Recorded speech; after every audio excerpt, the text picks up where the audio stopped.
పూర్వకాలంలో ద్రవిడ దేశంలో ఒక రాజ్యం ఉండేది. ఆ రాజ్యంలో ఒక శివాలయంలో ఒక అర్చకుడు పరమశివుణ్ణి నమ్ముకుని అర్చకత్వం చేశాడు. అర్చకత్వం అంటే మామూలుగా చేసింది కాదు, ఆయన ఉన్నాడు అని నమ్మి అర్చకత్వం చేశాడు. బ్రహ్మాండమైనటువంటి కరువు వచ్చింది. ఆ ఊళ్ళో ఇంకా ఎవరు బతకలేక ఇంకా ఈ ఊరు విడిచిపెట్టి వెళ్ళిపోతున్నామని చెప్పి వెళ్ళిపోయారు. ఆ వెళ్ళిపోయేటప్పుడు ఒక గమ్మత్తు ఉంటుంది. చాలా తేలికైనవి, అమ్ముకుంటే అన్నం దొరికేవి ఉంటాయో పట్టుకెడతారు, బరువైనవి వదిలిపెట్టేస్తారు. మళ్ళీ మంచి రోజులు వస్తే మనం వచ్చేటప్పటికి ఉంటాయి. ఇక మంచి రోజులు రాకపోతే ఈ ఊరికి మనకి బాంధవ్యం తీరిపోయిందని వెళ్ళిపోతారు.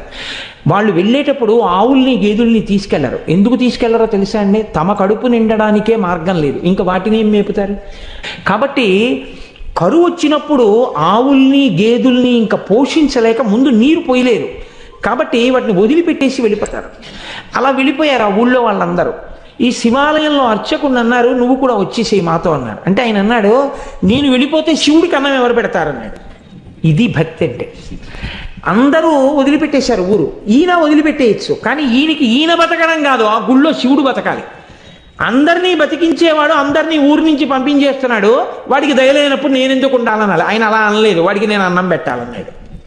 ఇదే భక్తి అండి అని ఉండిపోయాడు. అందరూ వెళ్ళిపోయారు. ఈయన ఊరు మొత్తం మీద ఒక్కడే ఉండడం అంటే మీరు ఆలోచించండి ఎలా ఉంటుందో. ఇప్పుడు పక్కింటికి వెళ్ళి అడుగుదామంటే కూడా ఎవరు లేడు, మాట్లాడడానికి కూడా ఎవడో ఉన్నాడు. ఎవరున్నారు? శివుడే ఉన్నాడు అంతే, నమ్ముకున్నవాడు. ఆయనకే చెప్తున్నాడు, అందరూ వెళ్ళిపోయారయ్యా, నేను ఒక్కడనే ఉన్నాను, నీకోసమే ఉన్నాను.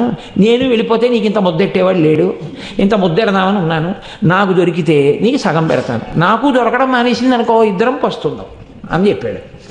శివుడి మనసు కదిలిపోయింది ఈ భక్తికి. ఇదండి భక్తి అంటే. నేను అందుకే తరచూ ఒక మాట చెప్తా, భక్తి అంటే మనసు విప్పి భగవంతునితో మాట్లాడుట.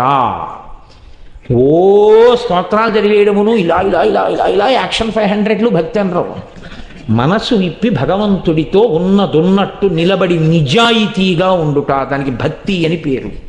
నిరంతరానుసంధానము ఈశ్వరుడితో. అది తైలధార పాత్రలోంచి పాత్రలోకి పడ్డట్టు పడుతూనే ఉండాలి. కాబట్టి చూడండి, ఇప్పుడు కదిలింది ఈశ్వరుడి గుండె. ఆయన అన్నాడు, ఒరే నువ్వు అక్కడివి నా కోసం ఉండిపోయావు, పోన్లో పంచి నీకు చాలా డబ్బు వచ్చే మార్గం ఒకటి చెప్తాను. నేను ఒక శ్లోకం ఒకటి రాసిస్తాను. ఈ రాజ్యానికి ఉన్నటువంటి ప్రభువు చాలా సాహిత్యమునందు మక్కువ కలిగినటువంటి వాడు. కాబట్టి ఆయన నువ్వు పట్టుకెళ్ళి ఈ శ్లోకం చెప్తే చాలా సంతోషించి నీకు కానుకలు ఇస్తాడు. నువ్వు ఆ కానుకలు తెచ్చుకుని దానితో నువ్వు బతుకు, నాకు నైవేద్యం పెట్టు అన్నాడు.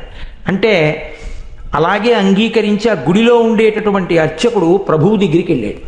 వెళ్ళి పరమశివుడు రాసి ఇచ్చినటువంటి పత్రాన్ని తీసి ఆ పద్యాన్ని చదివాడు. సింధుర రాజగమనాద్ధమ్మిల్ల బంధంబు సహజ సుగంధంబు.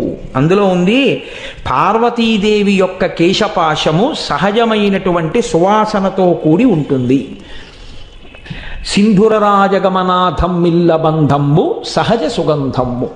సింధురరాజగమన అంటే ఏనుగు ఎలా నడుస్తుందో అటువంటి ఏనుగు యొక్క నడక వంటి అందమైన నడక కలిగినటువంటి పార్వతీదేవి యొక్క కేశపాశము సహజమైన సుగంధము కలిగినది.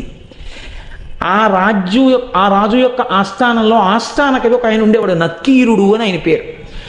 ఆ నత్కీరుడు అక్కడ కూర్చుని ఉండగా ఈయన వెళ్ళి ఆ పద్యం చదివాడు.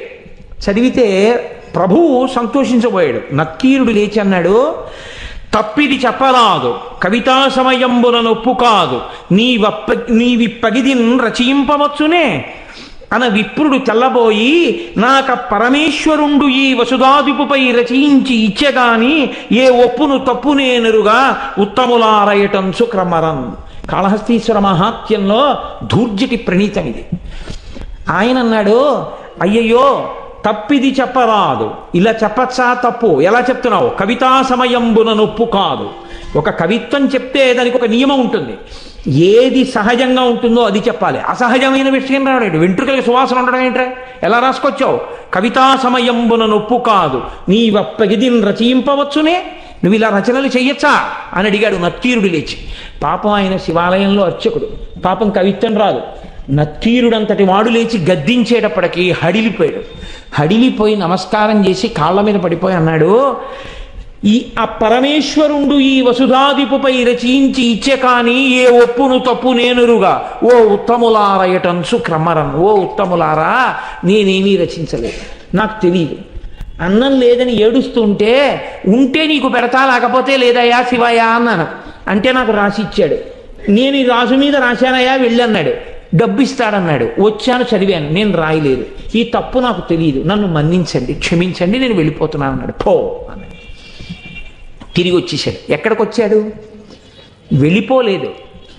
అందరూ వదిలిపెట్టేస్తే నమ్ముకుని గుళ్ళో ఉన్నాను.